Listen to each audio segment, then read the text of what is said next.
থেকে আসবেন আর যাবেন এটা নয়। তাফসীর মাহফিল, কোরআনের মাহফিল থেকে কিছু মেসেজ নিয়ে যাবেন, জীবন যেন পরিবর্তন হয়ে যায়।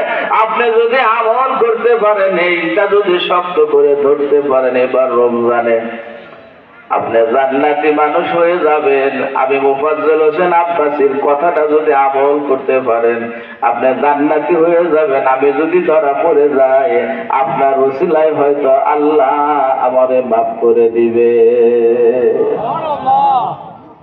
আল্লাহর হাবিব বলে, মান সামা রমাদান ঈমান ওয়া ইহতিসাবা গফিরা লাহু মা তাকদ্দামা মিন যামবিহি رب قائم ليس له قيامه إلا الجوع ورب صائم رب قائم ليس له قيامه إلا السهر ورب صائم ليس له قيامه إلا الجوع।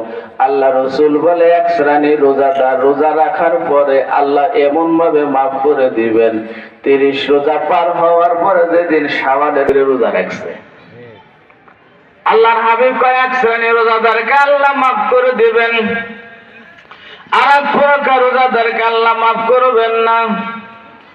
আল্লাহর হাবিব কয়েক শ্রেণীর তারাবি যারা আদায় করে তাদের মাফ করে দিবেন, আর এক শ্রেণীর তারাবি আদায় করে আল্লাহ মাফ করবেন না। আপনাদেরকে প্রশ্ন করব, আপনারা জবাব দিবেন, একই জবাব দিবেন কণ্ঠে কণ্ঠ মিলিয়া। রোজা রাখার পরে আল্লাহ মাফ করে দিক, এমন দলে আপনারা কি থাকতে চান কিনা? এত কষ্ট করে রোজা রাখবেন।